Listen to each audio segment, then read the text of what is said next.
देखो भैया, अंतर से जब भगवदानंद की अनुभूति नहीं होती फिर लोग नाटक करने लगते हैं, क्योंकि जिस मार्ग में चले उसमें तो चल नहीं पाए, अंदर के माल खजाना का पता चला नहीं, तो बचा बाहरी सुख। अब उसके लिए नौटंकी नाटक शुरू हो जाता है। अब ये बात तुम्हारी बुद्धि के परे की बात है, तो तुम जान पाते नहीं हो।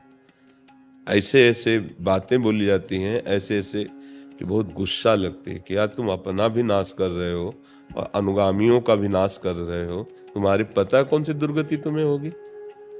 आप गए और औरों उघालें जो को शत मार्ग प्रतिपालें। मतलब हम बैठे प्रवचन कर रहे हैं तो आपके अंदर आस्था और श्रद्धा है, आप एक भाव लेके आए हो कि हमारे जीवन के सुधार के लिए एक महात्मा का संग मिला है, उसके वचन हमें सत प्रकाश दिखाएंगे, सतमार्ग दिखाएंगे। और हम छल भरा वचन बोले आपसे, कपट भरा, तो सबसे पहले दुर्गति हमारी होगी। आपकी तो हो ही जाएगी, क्योंकि कुसंग हो गया, गलत हो। इसीलिए बहुत थोड़ा सोच समझ के सत्संग सुनो। पहले किसी भी सत्संग में जाए, दूर बैठ के सुने, कई बार आचरण देखे, व्यवहार देखे, खूब अंदर से बाहर से टटोल ले कि हाँ बात केवल हरि की है, तो फिर बैठे, नहीं तो दूर रहे। तुमको खुद भरोसा नहीं उसका और हमें भरोसा दिलाने चले हो। तुम्हें खुद राग का त्याग नहीं, हमें वैराग्य सिखाने चले हो। तुम्हें खुद हरि से अपनापन नहीं, हमें हरि से अपनापन कराने चले। बहुत कड़ुआ लगेगा ये बातें सबको, लेकिन हम आपको सत्य कह रहे हैं। लाखों में कोई विरला एक होता है जो सत मार्ग में चलने वाला होता है, लाखों में कोई विरला होता है। न राम, न कृष्ण, न हरि, न भगवान नाम, न भगवत मार्ग। ऐसे ऐसे रोगों से निवृत्ति हो जाती है, ऐसे दुखों से तुम निवृत्त हो जाओगे। न थोड़ा भी तुम्हें ज्ञान नहीं है। हम कह रहे कोई भूखा है, कुत्ता भी हो तो उसको रोटी दे दो, तुम्हारा मंगल हो जाएगा। कोई बीमार पड़ा है, उसकी औषधि करा दो, भले पशु हो, मंगल हो जाएगा तुम्हारा। जैसे बने राम कृष्ण हरि नाम लो, तुम्हारा मंगल हो जाएगा। इन सब झूठे बकवासों से कुछ नहीं होने वाला है, कुछ नहीं। 1 टन तेल चढ़ाओ और भगवान से विमुख आचरण करो तो सुख मिल जाए तो बता देना। और 1 बूंद मत चढ़ाओ, राम राम राम राम राम, कृष्ण कृष्ण कृष्ण कर, और कोई तुम्हारा बिगाड़ दे तो मैं बता देना कि तुम्हें समझे में नहीं आ रहा है। ये सब भगवान के पार्षद हैं, जितने नवग्रह आदि हैं। जब आप भगवान से विमुख रहोगे, गंदे आचरण करोगे, तो चाहे जो कुछ करो ये तुम्हारा नाश ही करेंगे। और सही ढंग से चलोगे तो चाहे जितना बुरे स्थान पे बैठे होंगे कुछ नहीं बिगाड़ सकते। जो पे कृष्ण चरण मन अर्पित तो करी है का नवग्रह रंग। तो अच्छा, महीना 2 महीना 4 महीना मंत्र जप लिए, हम इसीलिए तुम्हें ठोक के छाती की बात कहते हैं कि बचपन से ईमानदारी से चले हैं। इतना भी कहीं भगवत कृपा से कोई ड्रामेबाजी नहीं रही, और रात दिन मंत्र जपते रहे, और हालत आप देख रहे हो हमारी। लेकिन हमारा लक्ष्य रहा है भगवत प्राप्ति, भगवान को प्राप्त करना। 2-4 महीने मंत्र जप ले, स्मशान में तो भूत सिद्ध हो जाता है। 10-5 वर्ष ऐसे अच्छे से करे तो यक्ष यक्षिणी ये सब सिद्ध हो जाती है। जो क्या बोल रहे हो, क्या सुन रहे हो, क्या देख रहे हो, लाखों कोस दूर की बात बता सकते हैं। भगवान का भजन कर रहे तो हमारी बात मान लो, कोई लोभ लालच वश नहीं, कुछ किसी की सामर्थ्य नहीं है। आप आए और आपका काम बन गया, तो आपको लगा बाबा बड़े सिद्ध हैं, चमत्कारी। तो वास्तविक आप कष्ट सहकर आए, संत भगवत भावना की, तो आपका पुण्य बन गया ना।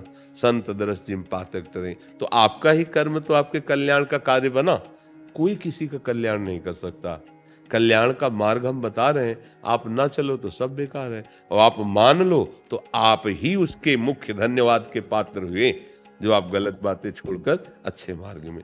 तो ये तो सब लोग दिमाग में बैठा लो, नहीं कलयुग है, आगे और परेशानी बढ़ जाएगी, सही रास्ता नहीं मिलेगा भगवान के मार्ग का।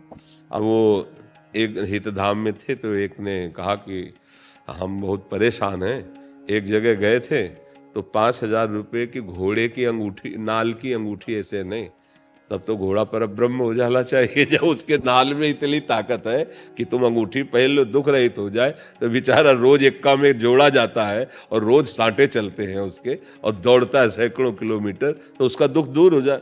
अरे दिमाग खराब है, घोड़े की नाल तुम्हें नहीं ठीक पर पाएगी, राधा राधा। तो बाहरी दिखावे में। अच्छा, आजकल लोगों को विश्वास भी वही है। जैसे हम आपको सीधी बात बता रहे ना, कोई फीस नहीं, कोई फार्म नहीं भरना, कोई दान पेटी नहीं, कोई मांग नहीं, आप सम्मान से आओ, बैठो और सत शास्त्रों की बात, जिससे आपका वास्तविक परम मंगल होगा।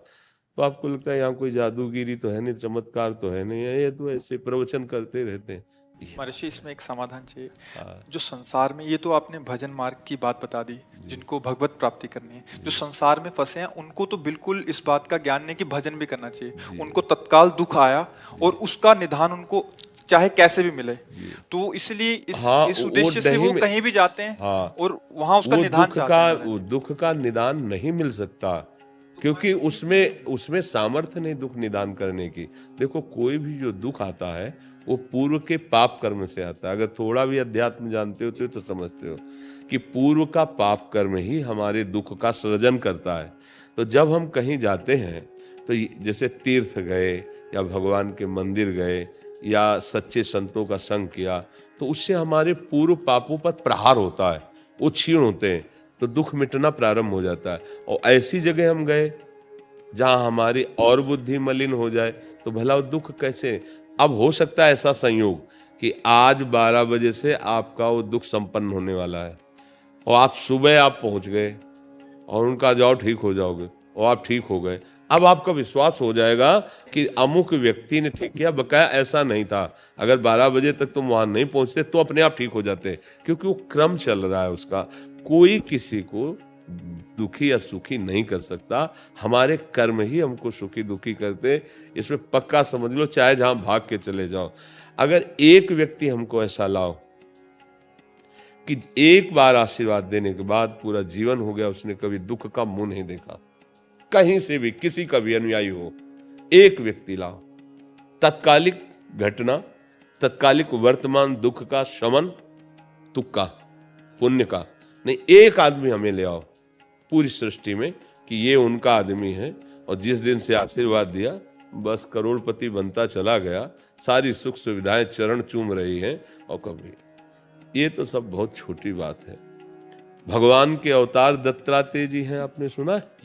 स्वयं भगवान के अवतार हैं दत्तात्रेय जी, और अवधूतों के गुरु हैं, परमहंसों के अवधूतों के गुरु हैं। और आराधना की शास्त्राबाहु अर्जुन है वंशी, आराधना करके प्रसन्न कर लिया और उनकी प्रसन्नता से उसको बहुत सी सिद्धियां प्राप्त हुई कि अब वो 88,000 वर्ष तक जवान रहकर विषयों का भोग किया। 88,000 वर्ष तक कोई भी वैभव उसके ऐश्वर्य की कमी नहीं थी, और बुद्धि भ्रष्ट हो गई, जमदग्नि जी का अपराध कर दिया, परशुराम के पिता, यहां तक कि हुआ क्या, सर्वनाश कर दिया। उन्हीं भगवान ने, जो दत्तात्रेय जी के रूप में थे, वही परशुराम भगवान के ही तो अवतार है ना। कहा ललकार ललकार के पूरे वंश को काट काट के ऐसे पहाड़ लगा दिए उनके। आप समझो, दत्तात्रेय जी जैसे महायोगी का अवधूत का संग करके वो विषयी बना रहा। वो इतना नीच हरकत कर गया कि एक ब्रह्म ऋषि की हत्या कर दी। अब समझना पड़ेगा, दुख निवृत्ति सिद्धियों से भी नहीं होती, दुख निवृत्ति एकमात्र भगवान की प्राप्ति से होती है। जैसे केवट जब भगवान के चरण धो रहा है ना, तो भगवान बाद में देते हैं ना कुछ, तो कह रहा है अब कछुनाथ न चाहिए, अति आनंद उमगी अनुरागा, चरण सरोज पखारन लागा। तुम्हें तकलीफ है, शारीरिक समस्या, डॉक्टर के पास जाओ, क्योंकि वो भी प्रायश्चित होता है। पैसे देते हो, जाना होता है, दवाई खानी होती है, ऑपरेशन कराना होता है, जो पाप का प्रायश्चित हो रहा है, आप उसमें ठीक हो जाओगे, उसमें कोई संशय की बात नहीं। पर ये जो जादू टोना है, ये जो भस्म राख, और इससे नहीं होना, हमारी बात मान लो। हाँ, खूब अच्छे, मतलब अपने लोग क्या है, पूरा जीवन इसी में व्यतीत किया है ना। अच्छा, आप सब घर के हो, अगर छल कपट वाली भाषा हो तो बात अलग, हमारी आत्मा हो आप, अगर आप सही ढंग से चलोगे तो वास्तविक तुम्हें दुख सहने की सामर्थ्य आ जाएगी और तुम भगवत प्राप्ति के योग्य हो जाओगे। तो ये कलयुग का कुछ ऐसा आगे समय भी आएगा और बढ़कर कि सत्य बात बोल नहीं सकते, सत्य बात कोई सुनने के लिए तैयार नहीं होगा, क्योंकि सत्य मार्ग में चलने की क्षमता ही नहीं रह गई है। ये गलत धारणाएं बढ़ रही, नहीं बढ़ रही? देखो, अच्छा हमारी बहन हमको कितना प्यारी लगती है, भैया कह के जब हृदय से लगे, और वही दूसरे की बहन तुम्हारे सामने पड़ती तब तुम कैसी दृष्टि से देखते हो, क्या व्यवहार करते हो? अवसर मिल जाए तो राक्षसों की तरह मार देते हो। ये क्या बुद्धि है? ये कहाँ सुख? अब ये कहीं भी भाग के त्रिभुवन में जाए, इनको कहीं सुख मिलेगा? त्रिभुवन में कहीं भाग के चले जाए तो इसलिए। और क्या होता है, हम लोग थोड़ा विवेकहीन हो रहे हैं, इसलिए पाखंड का बढ़ावा दे रहे हैं। भाई चमत्कार है, जैसे हमसे कहे कोई चमत्कार दिखाओ, तो हमारे पास है ही नहीं, चमत्कार दिखाएं क्या? ये कोई कहे महाराज आशीर्वाद दो, हमारा रोग ठीक हो, हमारी किडनी ठीक नहीं, तो तुम्हें क्या आशीर्वाद है? सत्य बात यह है, हाँ, कि राधा राधा रटो, हर गम सहने की सामर्थ्य आ जाएगी और आप मंगल में प्रभु की प्राप्ति के योग्य हो जाओगे, इस दुख संसार से मुक्त हो जाओगे। बड़ा नाटक चल रहा है, बड़ा नाटक। बहुत सावधान, बहुत सावधान। ये लोग बावरे हैं, समझ नहीं पा रहे हैं। हमारे प्रभु का एक बार हृदय से नाम पुकार करके देखो, वो तुम्हारी बाह पकड़ लेंगे, दुख से निवृत्त कर देंगे। दूसरा कोई उपाय नहीं है, ये तो सब भगवान की माया की। हाँ, कई जगह है अपनी वासना की पूर्ति के लिए इस वेश को रख लिया गया, और भाई मौज मस्ती से चले तो अब इतना रुपया दीजिए, तब फिर अगर ऐसे रुपया देने से सत्य वस्तु की प्राप्ति होती तो मतलब सत्य वस्तु अपने लोगों को मिलती ही नहीं, धनी लोग खरीद लेते हैं। सत्य वस्तु कभी रुपए से नहीं मिलती, ध्यान रखना, ये पक्का समझना। रुपए से मायाकृत वस्तु मिल सकती है, सत्य वस्तु नहीं मिल सकती, पक्की बात समझ। रुपए से अगर तुम्हें जो भी मिल रहा है वो मायाकृत है, सत्य वस्तु प्राण समर्पण करने से मिलती है। अब ये पहचान कहां तुम्हारे अंदर है? सत्य वस्तु प्राण समर्पण करने से मिलती है, रुपए से नहीं मिलती।